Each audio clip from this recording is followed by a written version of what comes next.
dilihat saja dari undang-undang memberikan ruang 30% keterwakilan perempuan di parlemen. Itu menunjukkan betapa negara memberikan prioritas kepada perempuan.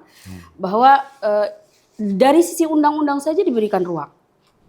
Karena saya yakin dan percaya ketika perempuan itu berbicara dengan kekhasannya sendiri, insya Allah kebijakan yang akan diambil itu akan tentunya dengan sendirinya bisa mewarnai apa yang ingin dicapai. Pemikiran kita bersama bagaimana sebuah masalah-masalah yang ada di masalah-masalah krusial yang ada di setiap kabupaten kota itu menjadi isu sentral kita untuk ke depan menjadi program strategis. Kalau seandainya semua anggota legislatif melakukan fungsi pengawasannya, bisa kembali tuh anggaran negara untuk masyarakat. Ya, saya di sini dipilih oleh masyarakat Provinsi Riau, 140.000 suara yang saya dapatkan. Maka saya harus melakukan ini.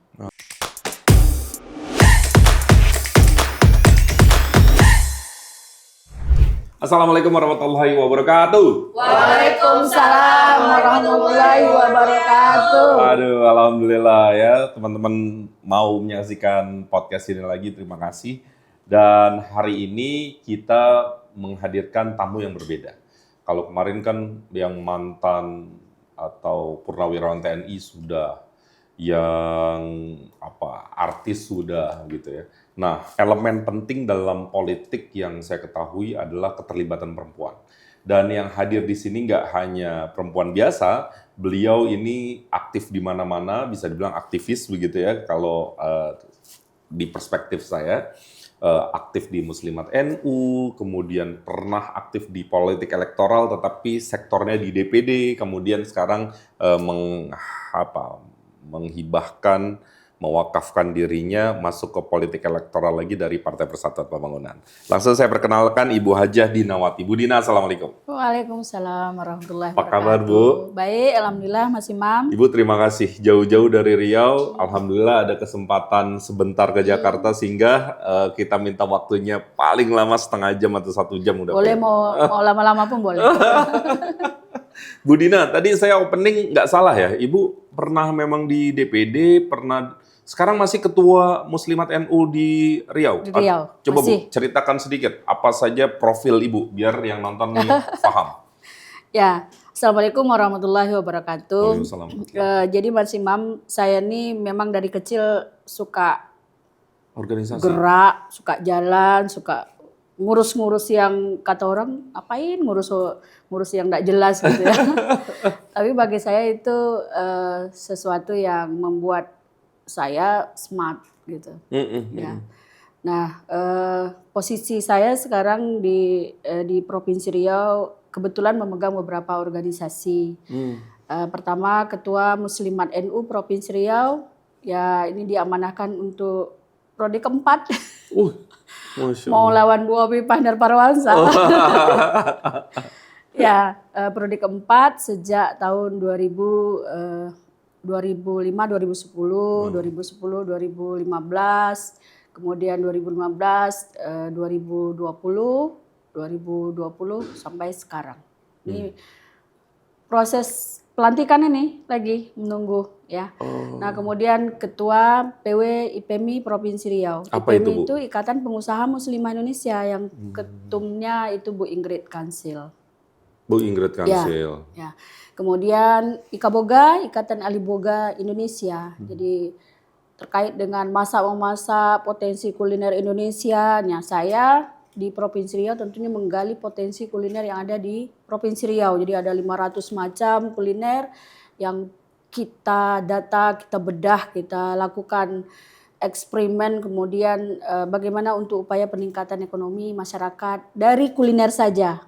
Nah, gitu. Kemudian FKPT Riau, Ketua FKPT Riau sejak berdirinya tahun 2012 saya ikut merintis.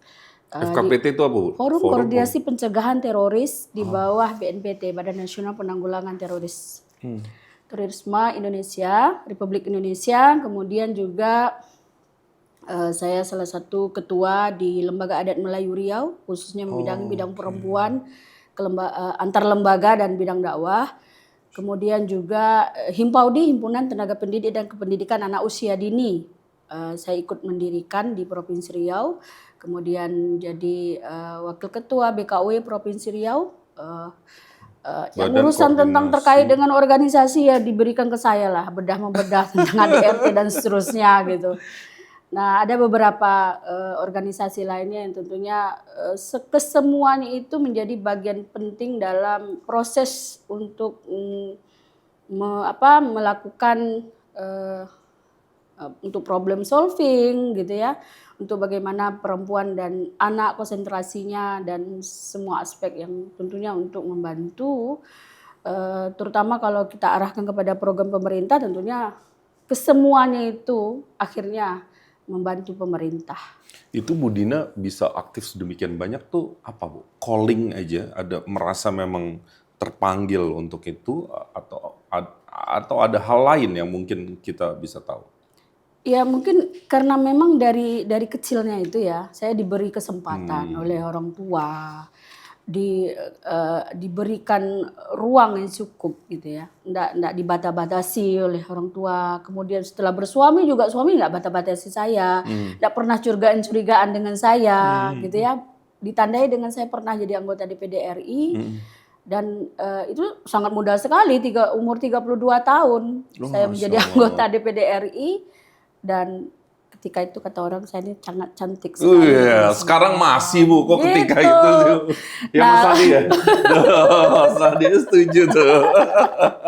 Ya, jadi artinya kalau dipertanyakan selama 5 tahun itu saya masih umur yang cukup muda, berpisah dengan suami dan alhamdulillah saya terjaga dari semua image yang katanya kalau perempuan karir, apalagi sudah di parlemen di tingkat nasional itu rada-rada gimana gitu. Ada Tapi saya stigma sudah negatif. membuktikannya bahwa alhamdulillah sampai detik ini saya masih suaminya masih yang itu juga. Alhamdulillah. Bu Dina, Ibu aktif di mana-mana, kemudian sekarang alhamdulillah juga masuk di partai politik. Saya pengen tahu Bu, semakin Ibu masuk, apakah semakin mendapatkan alasan betapa pentingnya perempuan masuk ke dalam politik? Seberapa penting menurut Ibu ada perempuan atau sosok wanita di politik Indonesia? Ya, alhamdulillah sangat penting. Dilihat saja dari undang-undang memberikan ruang 30% keterwakilan perempuan di parlemen. Itu menunjukkan betapa negara memberikan prioritas kepada perempuan. Bahwa dari sisi undang-undang saja diberikan ruang. Ya, berarti sekarang ini bagaimana antusiasnya perempuan itu sendiri memberikan support, kemudian saling melakukan penguatan. Hanya memang perlu kebersamaan semua pihak, ya. Tidak semua aktivis itu juga diberikan ruang oleh keluarganya. Dia diberikan ruang untuk jadi aktivis, tetapi dia tidak diberikan kesempatan untuk jadi politisi. Politisi yang tentunya nanti akhirnya ke parlemen gitu kan.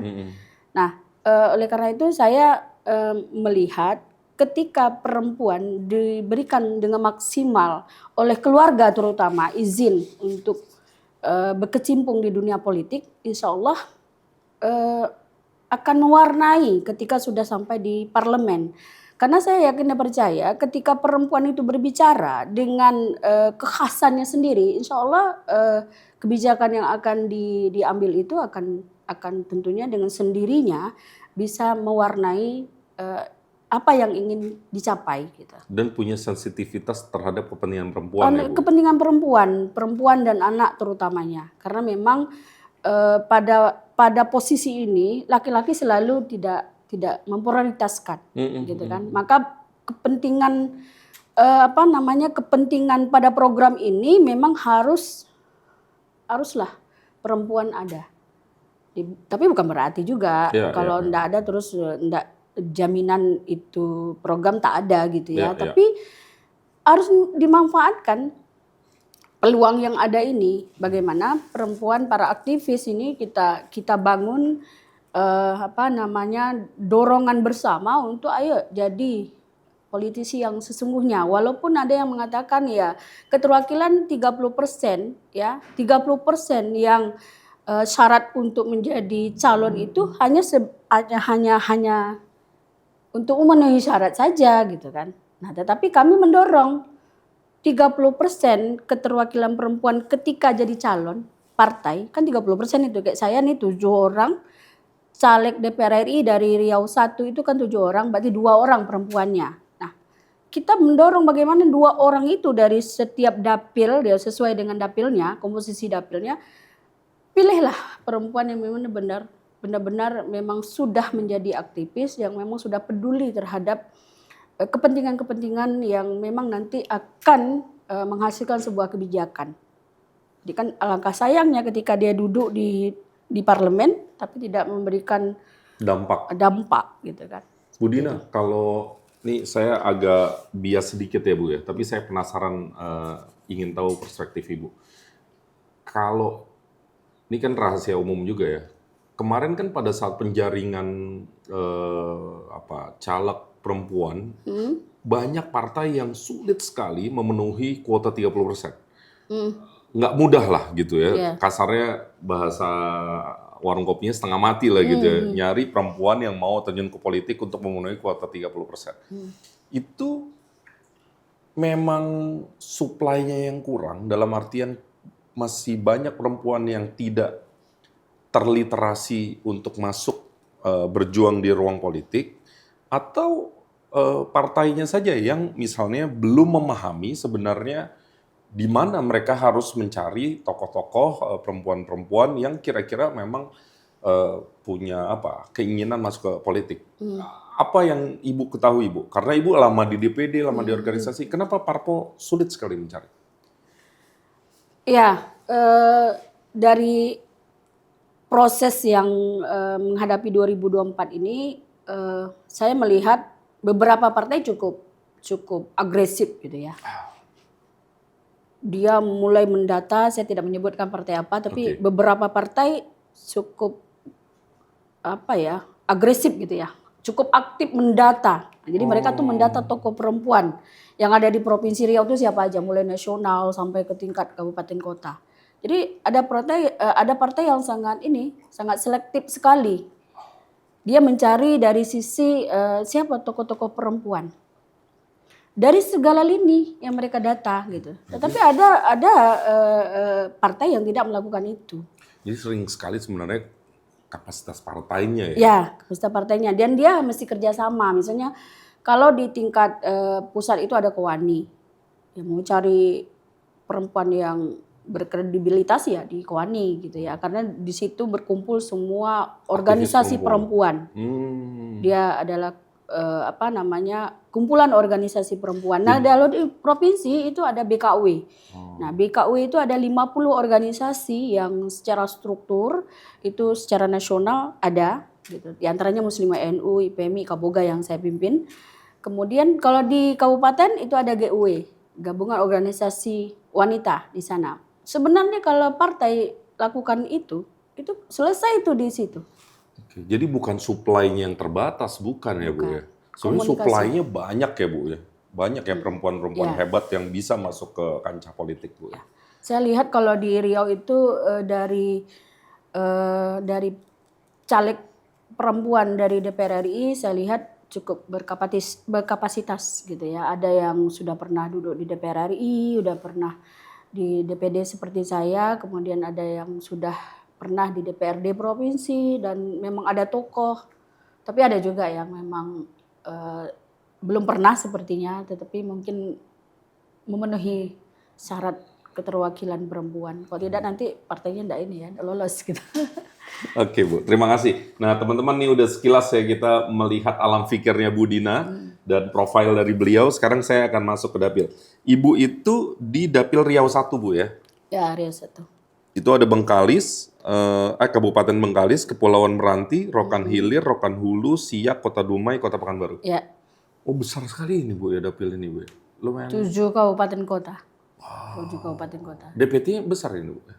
Lumayan besar ya, jadi emang perjuangannya lumayan seru ya. Ibu, tentu Ibu bukan orang baru di organisasi, di politik. Apa yang Ibu lihat?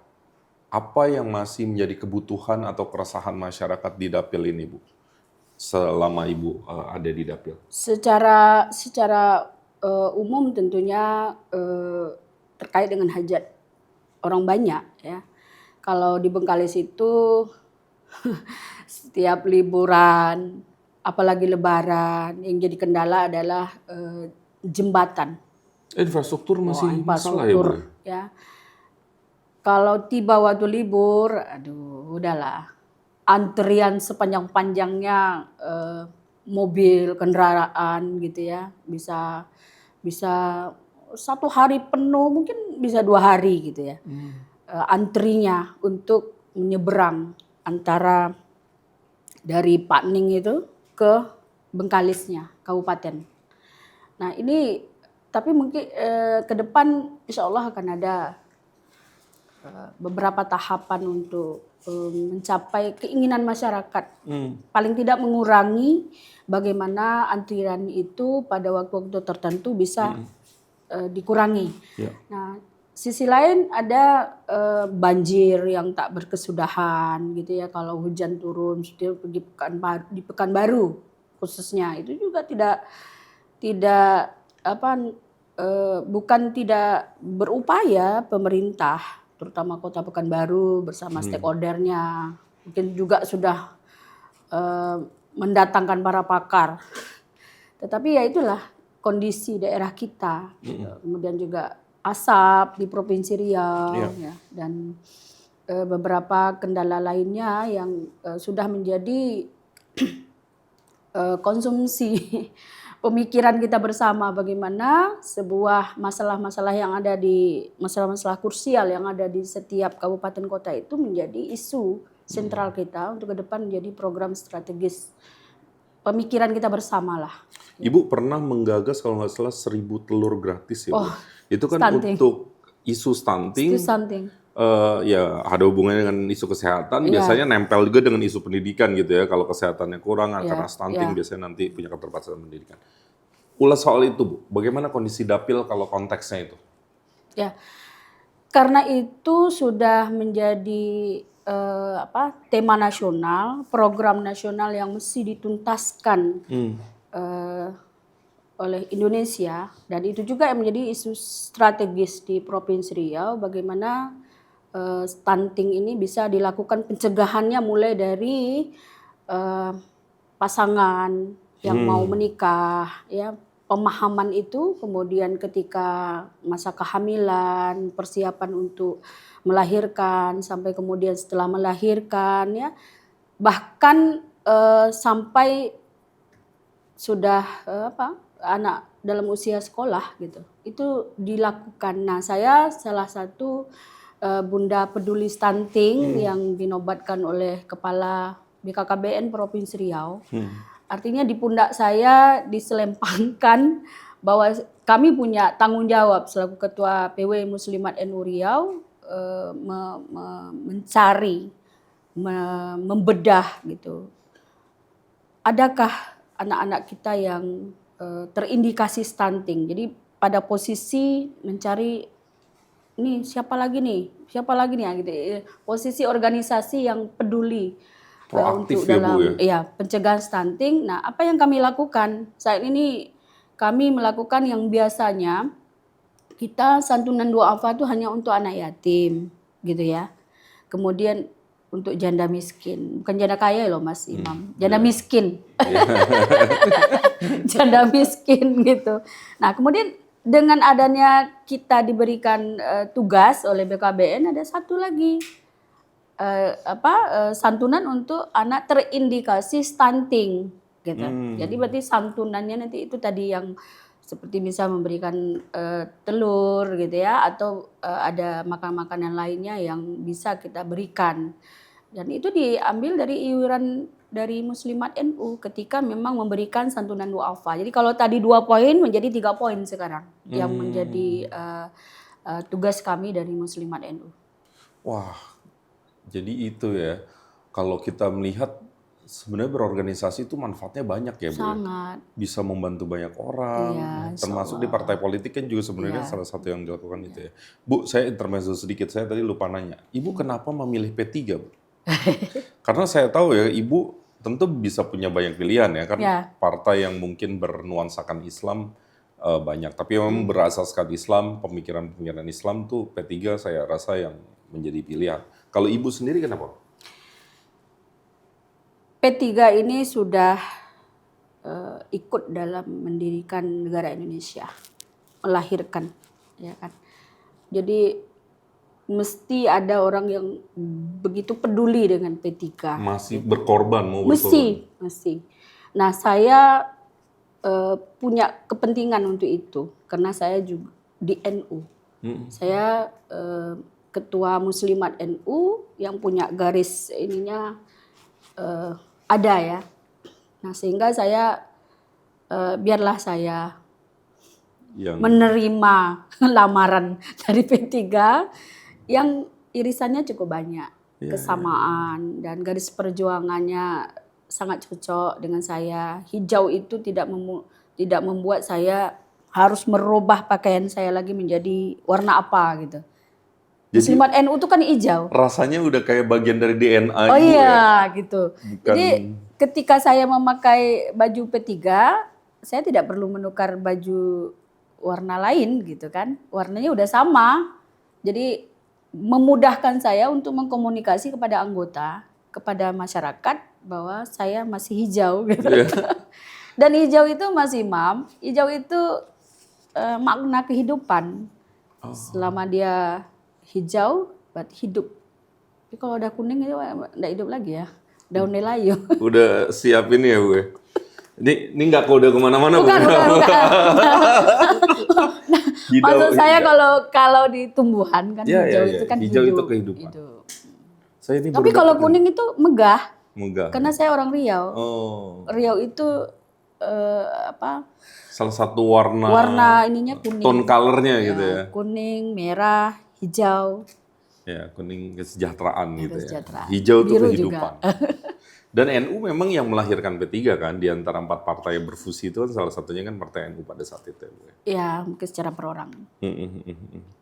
Ibu, sekarang kalau melihat lagi nih, kalau di Dapil, apa masalah-masalah lagi yang mengemuka? Apakah masalah-masalah misalnya tadi infrastruktur sudah, stunting sudah, banjir, Asap. itu bencana-bencana sebenarnya dalam tanda petik kayak bencana lokal, tapi itu menahun ya Bu, hampir setiap tahun Ya. itu ada hal yang sama yang terjadi di Dapil itu.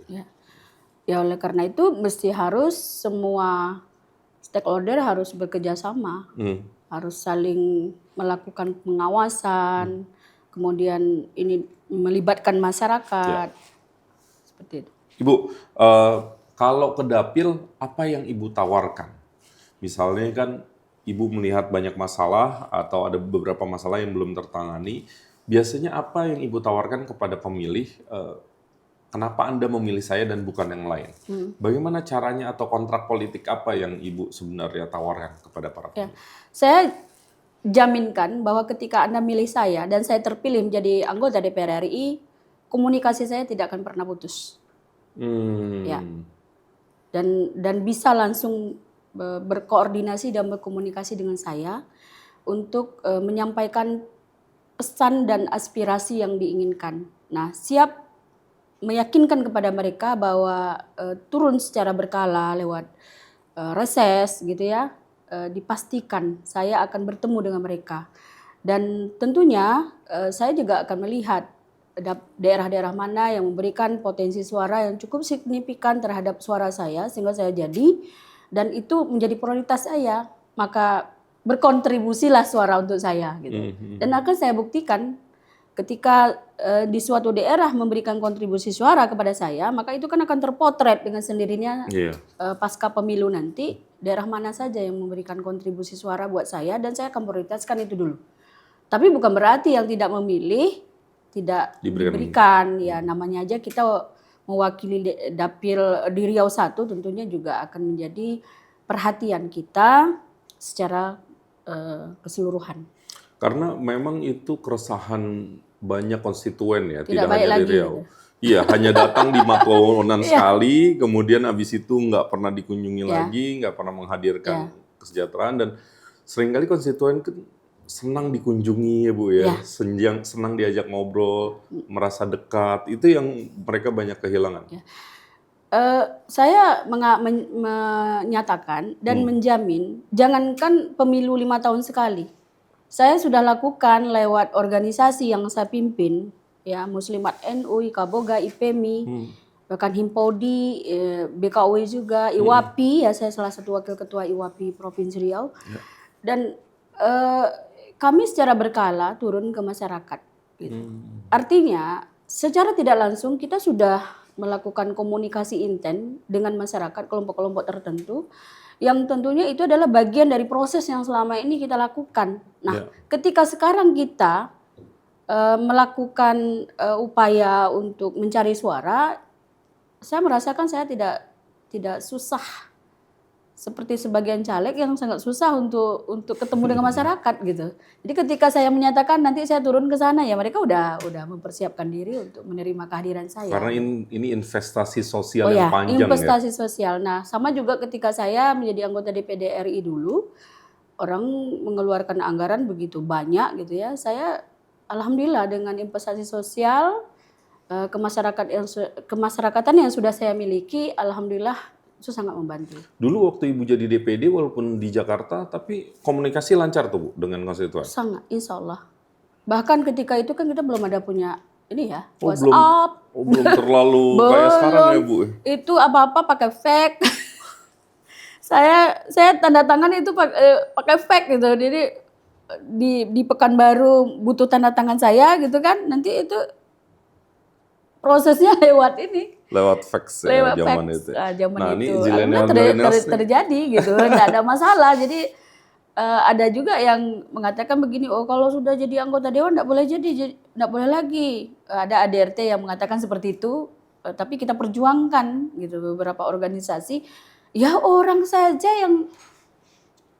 saja udah jadi, bagaimana dia masuk di dalam sebuah organisasi sekarang sudah jadi gitu. Istilahnya tinggal metik hasilnya aja lagi.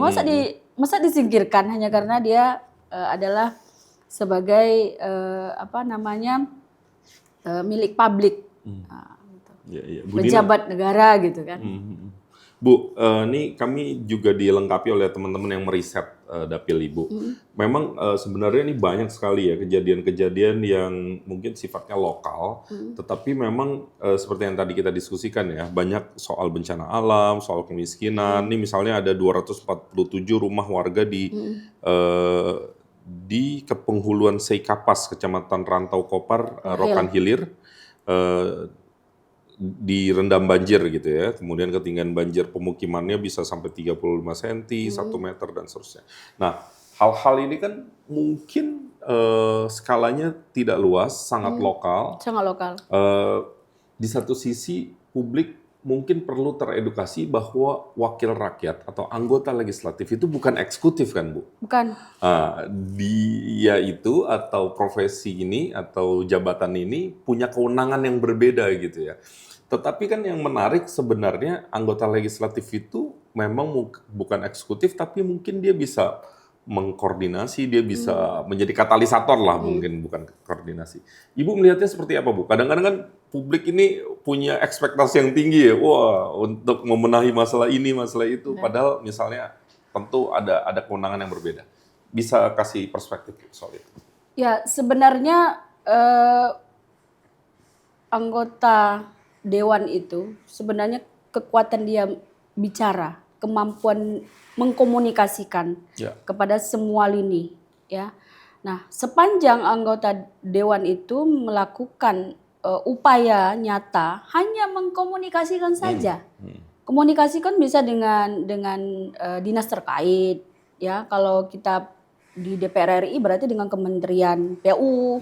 Kemudian nanti juga walaupun ini nasional skalanya, tapi paling tidak kan dia memberikan dukungan anggaran yang lebih ya kepada daerah itu sendiri. Kemudian nanti kabupaten kotanya juga mendapat dukungan gitu, bagaimana anggaran itu dilebihkan untuk infrastruktur gitu ya, karena ini kan menyangkut semua lini gitu. Nah, kemudian juga dia bicara di media gitu kan.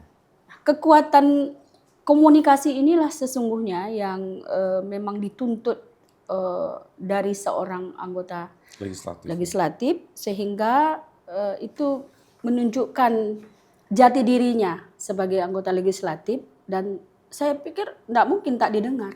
Gitu. Tapi memang tidak bisa sekali, mesti selalu dilakukan koordinasi itu, mesti ada lobby-lobbynya, ada runding-rundingnya gitu ya, kan tidak bisa juga keras-keras ya. Kalau terlalu frontal juga tidak baik gitu kan. Pastilah ada win-win solutionnya gitu. Walaupun terkadang harus mengorbankan hal-hal yang memang terkadang belum tentu dimengerti oleh pihak-pihak tertentu. Tapi kalau memang itu harus diperjuangkan, ya untuk kepentingan orang banyak ya harus dilakukan. Ibu, salah satu fungsi legislatif menurut saya salah satu yang paling menarik saat ini adalah fungsi pengawasan ya, selain legislasi dan juga budgeting. Kenapa menjadi menarik? Kan seringkali pembangunan itu menghadirkan ekses ya. Atau bisa jadi misalnya ada korporasi yang tidak taat aturan dan seterusnya. Sejauh mana Ibu berkomitmen bahwa kewenangan pengawasan ini akan berjalan efektif? Karena ada juga kan kritik maupun otokritik begitu ya. Misalnya anggota atau lembaga legislatif itu seringkali agak lunak terhadap misalnya hal-hal yang abusif gitu. Seberapa jauh Ibu akan berkomitmen untuk melakukan pengawasan yang baik dan berintegritas? Karena kita tidak mau juga, kita kan nggak happy juga ya kalau ngelihat anggota dewan kita misalnya terjerat aparat hukum karena kong-kali-kong dan pengusaha dan seterusnya. Gimana Ibu melihatnya? Saya kasih contoh ketika saya sudah duduk di DPD RI. Itu tidak dilakukan oleh teman-teman yang lain gitu. Fungsi pengawasannya saya tunjukkan, uji coba gitu. Tapi memang drastis mengangkat semua pihak bicara. Fungsi pengawasan yang saya lakukan adalah tindak lanjut hasil pemeriksaan BPK. Oh, gitu. Menarik. Itu kan fungsi pengawasan. Betul. Nah, ketika ada temuan yang kemudian dirangkum menjadi hasil pemeriksaan BPK per semester, per 6 bulan sekali, kan itu diserahkan kepada Dewan, anggota legislatif. Nah, sekarang tergantung sama anggota legislatifnya, apa mau tindak lanjut atau tidak. Kalau ditindak lanjut, ya, maka akan, kalau seandainya temuan itu bisa berjumlah 2 miliar gitu kan. Kalau seandainya semua anggota legislatif melakukan fungsi pengawasannya, bisa kembali tuh anggaran negara untuk masyarakat. Tapi kalau tidak dilakukan, nah ini agak sensitif memang. Saya dikatakan, oh Bu Dina, jeruk makan jeruk loh, kita sesama anggota parlemen. Saya di sini, Anda di sana. Masa Anda menempeleng muka sendiri loh? Saya akan lakukan fungsi legislatif, Pak. Iya. Saya waktu itu disalamin oleh Pak Gubernur. Terima kasih Bu Dina udah bantu saya. Udahlah itu tang ting tong, pagi siang petang malam sampai subuh ngerjain saya. Tapi itu yang saya lakukan. Dan tapi Ibu kalau berkomitmen ya Bu? Berkomitmen, tapi memang satu sisi ya kita harus berhadapan lah dengan semua hal. Saya siap-siap aja. Anda tidak tahu saya nih siapa Bu Dina gitu ya. Ya Pak, saya sebelum bicara saya udah baca itu kurikulum PT Bapak. Anak Bapak berapa, apanya berapa, semuanya. Semua tentang Bapak. Ya saya di sini dipilih oleh masyarakat Provinsi Riau, 140.000 suara yang saya dapatkan. Maka saya harus melakukan ini. Bagus. Ya belum tentu bisa Ibu, ya enggak apa-apa Pak, yang jelas saya udah lakukan fungsi pengawasan saya. Keren. Artinya saya sudah lakukan itu ketika saya menjadi anggota DPD RI, dan saya akan lakukan itu ketika saya sudah akan menjadi anggota DPR RI nantinya. Amin. Amin. Saya senang Bu mendengar cerita Ibu nih. Yang pertama tadi Ibu bilang insya Allah akan janjikan komunikasi akan lancar. Insya Allah. Karena saya nggak bisa membayangkan wakil rakyat tapi nggak berkomunikasi dengan rakyatnya. Kemudian suara siapa yang diperjuangkan itu kan aneh. Jadi itu mohon dicatat para pemilih, teman-teman sekalian yang menyaksikan, khususnya di Dapil Ibu, Dapil 1 Riau. Jadi insya Allah nanti Bu Dina akan membuka ruang komunikasi sepanjang waktu, bisa dibilang demikian. Kemudian tidak akan berjarak dan beliau berkomitmen untuk melakukan fungsi-fungsi legislatif dan pengawasan tanpa tedeng aling-aling gitu Bu ya. Insya Allah. Dan tetap berintegritas insya Allah. Oke. Ibu, sekarang saya ingin bacakan di tempat kita nih ada konsultan Bu. Mungkin sebagiannya sudah Ibu lakukan, tapi mungkin ini semacam pengingat saja setidaknya teman-teman yang meriset dapil Ibu punya masukan diantaranya karena Bu Dina sudah mengabdikan diri di banyak organisasi, tentu ceruk perempuan dan anak adalah atau ceruk perempuan atau pemilih pemula itu menjadi kekuatan dari Ibu. Karena tentu ibu dan anak biasanya punya relationship yang begitu dekat, sehingga ini bisa menjadi potensi yang besar. Kalau Bang Sandi Uno tuh ketua Bapilu kita kan bilang ini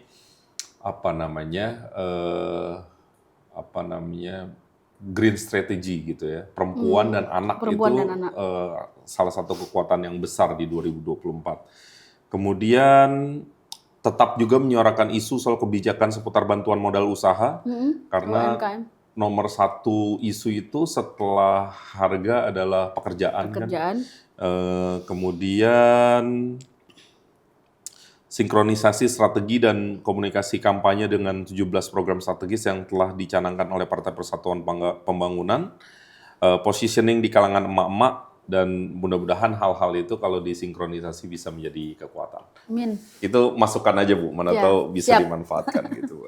Oke, Ibu, sekarang saya mau tanya cepat, jadi jawabnya cepat juga. Ini gampang-gampang Bu. Ibu lebih suka menjaga kekuasaan atau berbagi kekuasaan? Berbagi? Berbagi ya, kolaborasi. Kolaborasi. Oke. Melihat masa depan atau menghargai masa lalu Bu? Melihat masa depan. Menghadirkan harapan atau meresapi realitas? Meresapi realitas. Ya, membumi aja. Lebih suka menciptakan suasana aman atau mendorong inovasi? Inovasi. Inovasi ya kan, organisasi kan jalan terus ya Bu ya. Ibu lebih suka berfokus pada hasil atau pada proses? Proses. Proses. Wah, ini orang kader. Ya. Orang kader tuh gitu ya. Kemudian lebih suka menciptakan kedamaian atau mengambil resiko memerangi ketidakadilan? Berat itu. Tapi kalau udah damai itu insya Allah ini. Oke. Damai itu kan banyak pengertiannya. Banyak cara juga untuk menciptakan kedamaian. Menjaga tradisi atau mengikuti kebaharuan? Tradisi. Perubahan atau stabilitas? Stabilitas. Terima kasih Bu. Ini jawaban-jawaban ini kan kita ingin melihat sisi genuine gitu ya, makanya jawab cepat. Ibu terima kasih. Ini segmen yang paling akhir. Segmen ini kami dedikasikan untuk anak-anak muda, zilenial, milenial, pemilih baru karena mereka 56%. Karena 56% itu 40%-nya pemilih pertama. Jadi kita ingin segmen ini kami dedikasikan untuk itu. Namanya Hai Anak Muda, nanti Ibu arahnya ke sini. Okay. Hai Anak Muda, titik-titik itu Ibu yang rangkai. Boleh motivasi, ajakan memilih untuk Ibu juga boleh, apa aja boleh. Tapi memang kami berharap anak-anak muda bisa nonton konten ini. Dan mungkin part yang ini juga bisa Ibu potong, Ibu sebarluaskan juga bisa. Silakan Bu Dina, Hai Anak Muda untuk Ibu. Hai anak muda, ayo memilih tanggal 14 Februari 2024. Jangan lupa dengan Dinawati nomor 3 dari Partai P3 Dapil Riau 1. Insya Allah ketika adik-adik memilih saya sebagai anggota DPR RI, akan banyak pengalaman yang bisa ditorehkan, yang bisa dibagikan untuk masa depan adik-adik ke depan. Jaya kaum milenial. Wih, jaya tuh. Ibu terima kasih sudah mampir di podcast kami. Sukses, sehat selalu. Semoga Allah membukakan jalan dari tempat yang tidak terduga-duga bahkan. Amin. Dan mudah-mudahan apabila amanah itu hadir di Insya Allah. Ibu bisa dijalankan dengan baik, dengan amanah, dengan penuh rasa tanggung jawab sehingga menghadirkan banyak kesejahteraan. Amin. Buat teman-teman yang menyaksikan acara ini, yang suka, yang percaya untuk Bu Dina, jangan lupa pilih beliau 14 Februari 2024, nomor urut 3, Dapil 1 Riau. Sukses terus Ibu. Terima kasih teman-teman sudah menyaksikan. Jangan lupa subscribe, like, share. Assalamualaikum warahmatullahi wabarakatuh.